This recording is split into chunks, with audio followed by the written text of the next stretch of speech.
Okay, so I'm back, I think. This video is about, what, 2.5 months overdue now. I'm gonna make the other half of Car Paint, as requested. Yay! So let's jump straight in. The content browser. Finder, same package, everything's the same, this is the same map. I've just turned that light that's in that box down a little bit, and I've moved these guys over so there's more room for me to put more of them next to him, so we can compare. What we're going to do is we're going to extend where we left off last time with the Fong. I may as well duplicate it now. We're going to make a Car Paint shader, dual spec and rim lighting with, I guess, real-time reflections. Let's go with real-time reflections. You probably wouldn't want real-time reflections for it in-game. But it's just a case of breaking it down, so it's easy enough. I can show you how to do that, maybe in another video. So what we're going to do is we're going to duplicate this thong because everything's based off it anyway. So create a copy. We're going to rename it Car Paint. That'll give us a duplicate of it. I'm going to maximise this. Open it up. Oh, it's on the other screen, hold on. There you go. You can see this is exactly where we left off last time. I need a bit more room, so I'm going to move the Lambert all the way back here and the specular all the way back there. This is our spec power.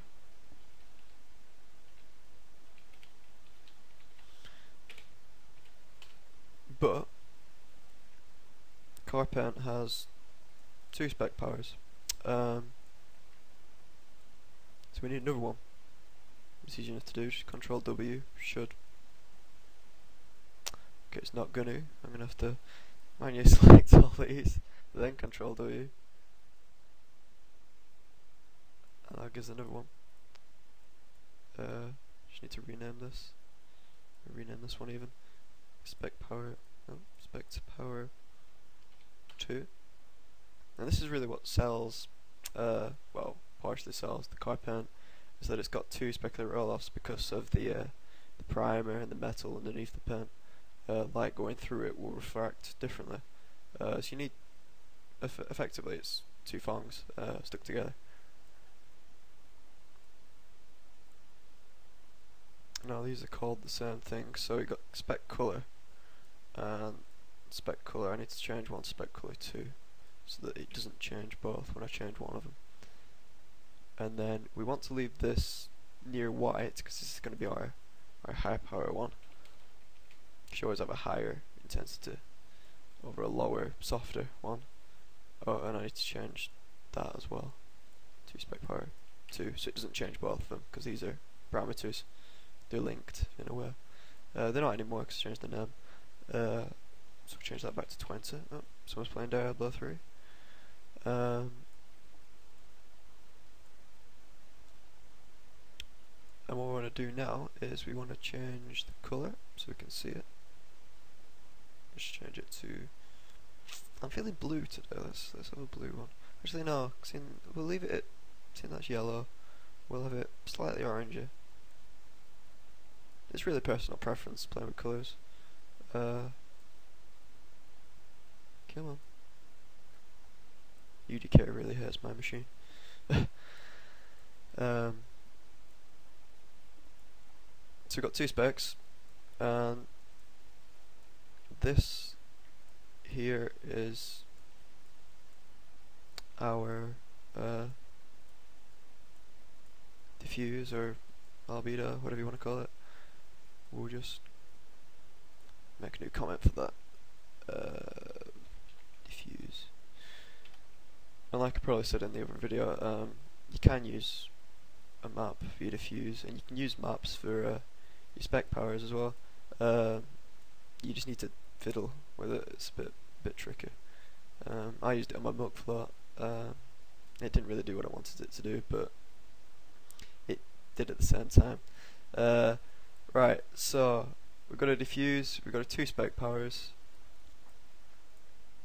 All we need to do is add them. It's an add, A and click. Plug them in. Now what you're going to be careful of here is blowing it out over one, because you're adding 2 colours together, which is why before I set this to grey and not completely white. It's like 7-1. I might still blow it out because this is quite a bright orange, but we'll see. So is this. This is quite bright as well. So you need to tweak. It's just a lot of tweaking with the Car Paint shader. So we've added them, and then we add our diffuse to our 2 added spec powers, and plug that into custom line. And if I bring back my preview, it's an input B. Okay, so I still had my add in my diffuse here, which I'm going to delete, because I've just made another one down here, which would have been the other one up there. So now you can see, I'm not sure you can see if we've got our 2 specs, but there is 2 there.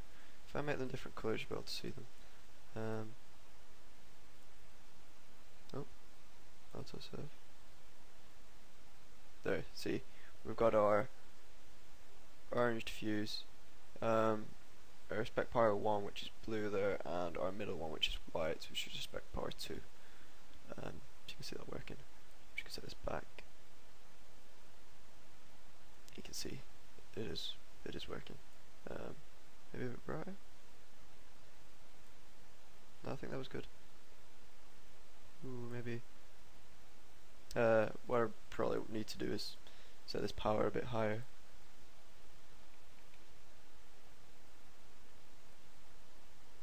We'll go with that. Like I said, it's a lot of tweaking.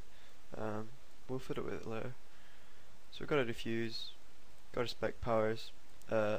Next thing we're going to want to do is add our rim lighting, because the rim lighting eventually acts as a mask for our reflections. So we're going to need even more room, but it's okay because we have lots of room. We'll leave that add there, and we'll start building it here. So I'm gonna want both material functions and expressions.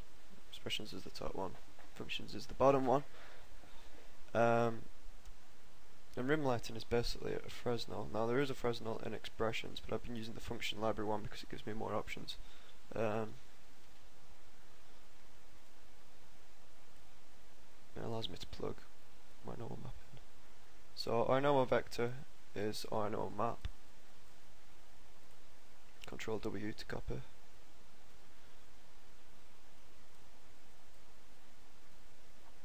Our camera vector is our camera vector, which you can find in here.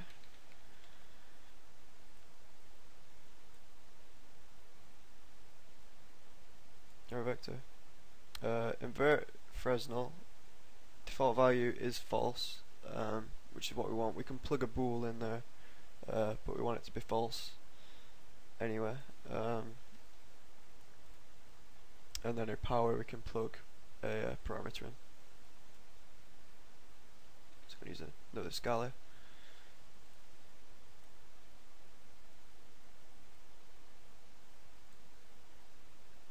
This is Fresnel power.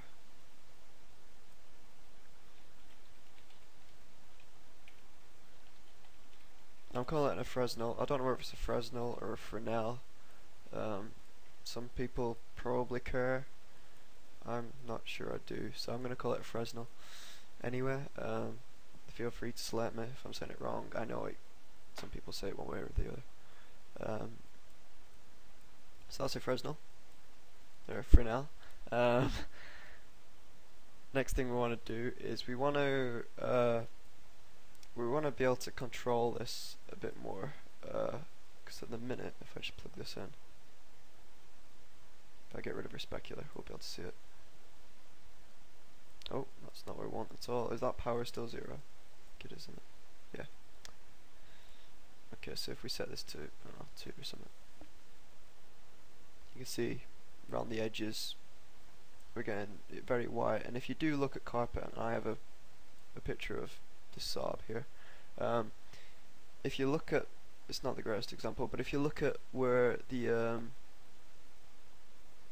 camera vector would reach its extremes here on the headlight, you see it is very flushed out. It does almost matches the background, and that's the Fresnel part of our shader.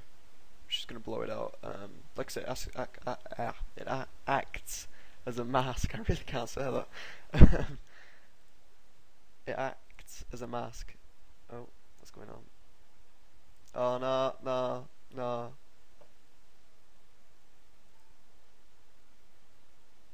Thank you, UDK.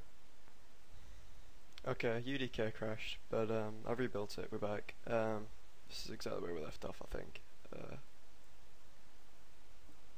So there's two things we want to do to this Fresnel. Looking at that car, we want to be able to change the intensity of this. We want to make it whiter, brighter, and we want to offset it slightly so that we can, when we use it as a mask, have reflections even where there isn't a Fresnel. So to do the intensity, we simply multiply it,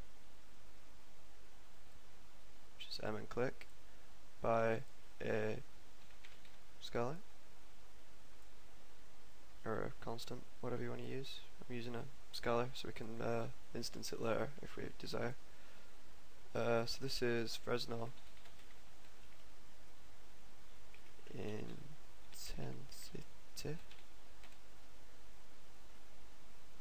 which we probably don't want to adjust too much, or maybe we want to tone it down and set it to like 0.2. I'll just give it 0.2 for the minute. And we want to use an add after the multiplier to add in slightly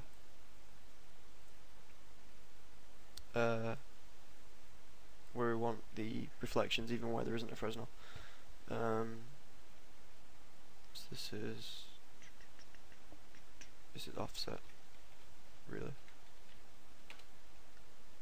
because even in the area where there isn't a Fresnel, that'll now add it in, add 0.2 to the black, the 0 parts.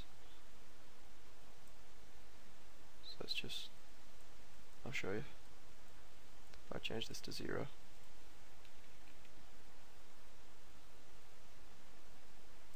see it's a lot more subtle around the edges because we're using the intensity. So if we set the intensity to 1, it'll be pretty white around the edges, and if we set it to 0.2, it's a lot softer, it's a lot more subtle, but it's still there. I'm just going to set this back to 1 so I can, oh, 1 even, 1, thank you. So I can show you the center parts which are currently have no Fresnel. If we added 0.5, you see it adds, it offsets the Fresnel slightly by 0.5. We don't want that too much, so we'll set that to 0.1, I guess, for the minute, because you do want that quite low, and we'll set this back to 0.2.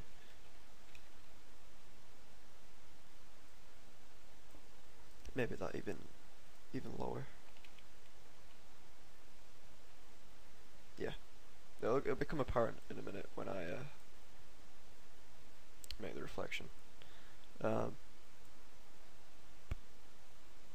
the only thing we want to do to that now is around the back we've still got our Fresnel.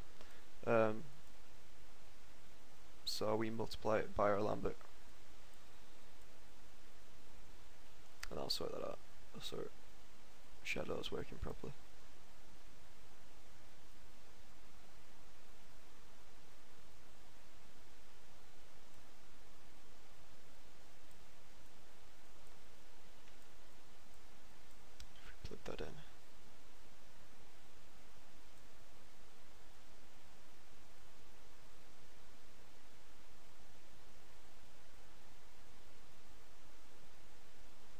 see it's only working on the edge where the light actually hits, so it's not working on the shadowed edge, which is exactly what we want. And that is, it's quite messy with my nodes, but that is your rim lighting.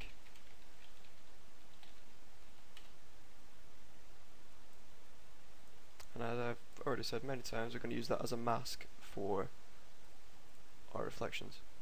That's the hardest part done. We'll just unplug this for the minute, because we need to build our reflections as a separate box, node, area, thing in the middle. Right, so I use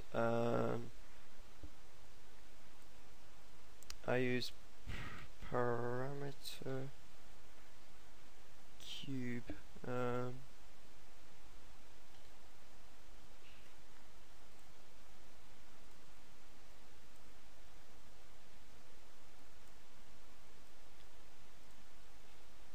which is where you plug in your cube map. Now we don't have a cube map, so let's just okay, and oh, there's errors. Yeah, we know there are errors because I haven't plugged anything in yet. We'll just okay that, and we'll go and make our cube map.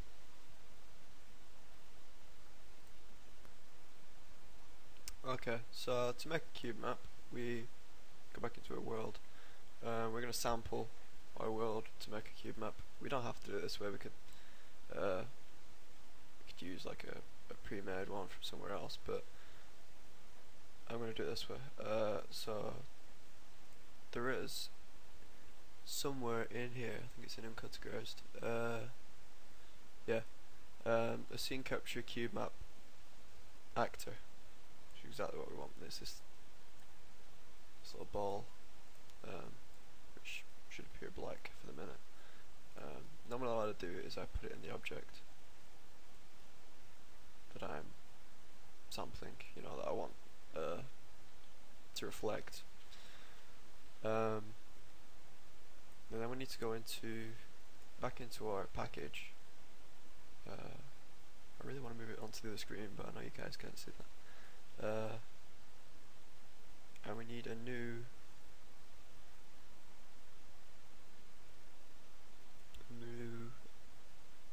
why isn't this scrolling?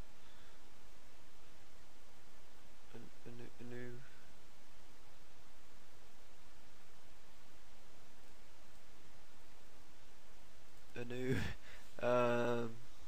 where is it?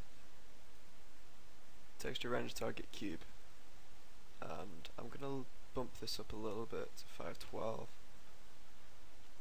and call it cube render target.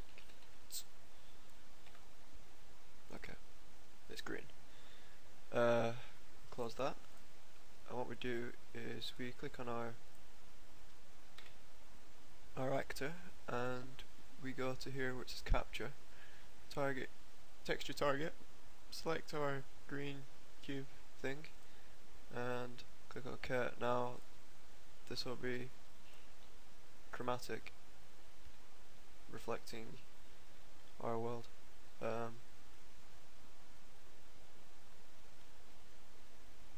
And now what we do is we transfer what this is capturing onto our material in the material editor. If we wanted to break that down and not have real time, what we do is we right click on this and create a new static texture, and that'll make you a cube map, which will then plug in the same way that I'm about to do with this texture cube, but in real time.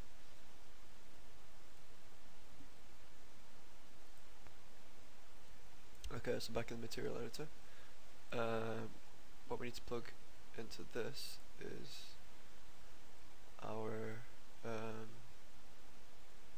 it gone there? Texture render target cube.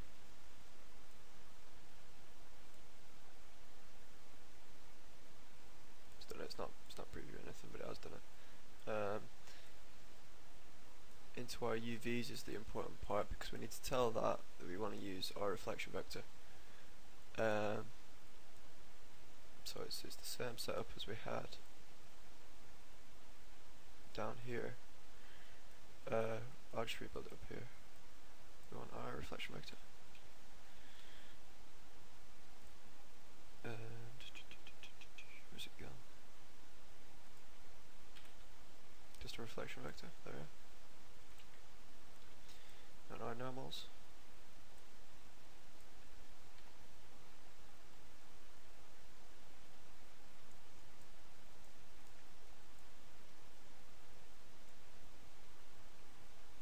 Now we need to normalize that.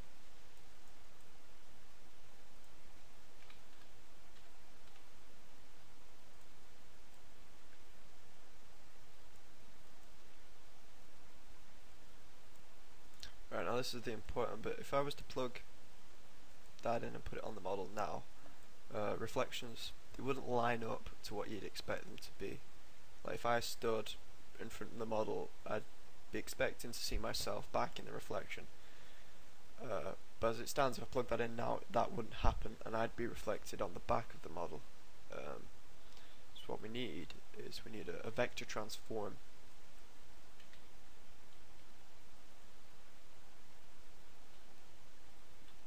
It's actually just transform here, I think.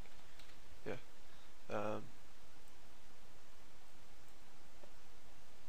What we do,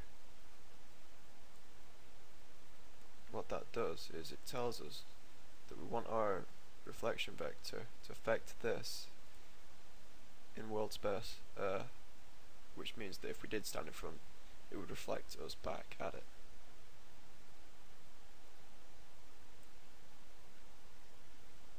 And now we can see it's doing things.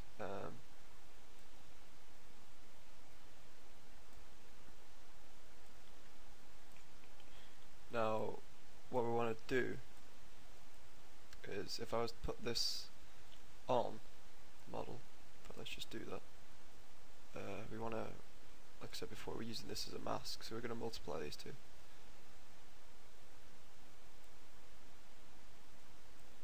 Oh, I'll let go.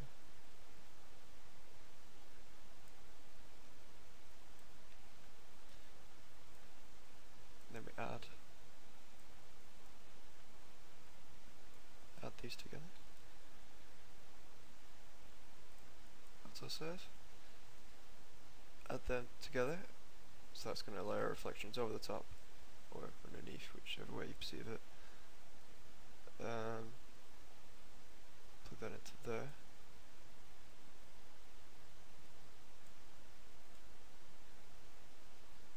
And if I just apply this to the model, because we haven't done that yet.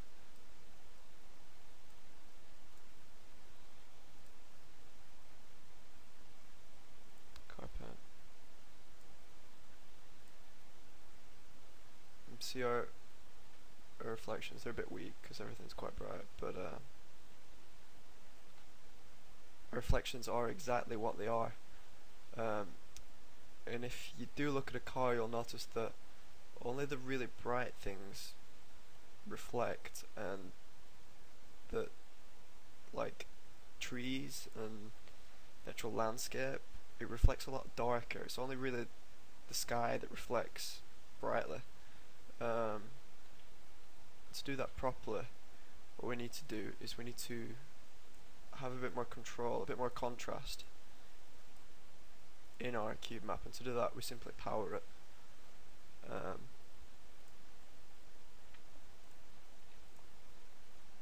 It's not P and click, that's a panner. Getting ahead of myself.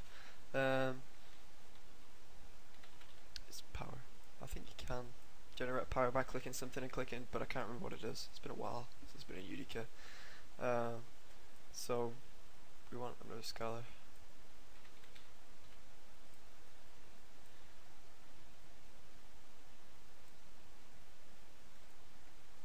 And this is our reflection power.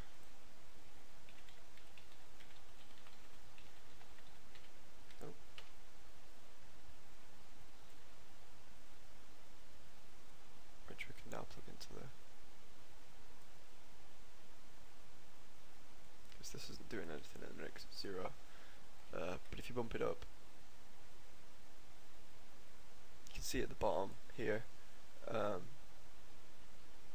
brighter areas are brighter, darker areas won't reflect as much, which is exactly how Car Paint works. If you go around, I spent about 3 months literally just wandering around the streets looking at Car Paint in order to figure all this out. But that is Car Paint. There is one more thing that I forgot to mention before. I'm just going to comment this, new comment, reflection.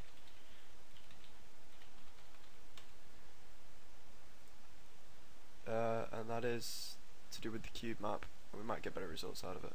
Because at the minute it's not detecting the skybox because of the draw distance of the cube sphere thing. It's the reason it's mainly black is because of the draw distance, and the reason it's mainly orange here is because it's actually only reflecting the inside, because the draw distance is set to, the near plane is set too small, the far plane isn't set far enough, so we need to bump this up so it doesn't draw the inside of the robot.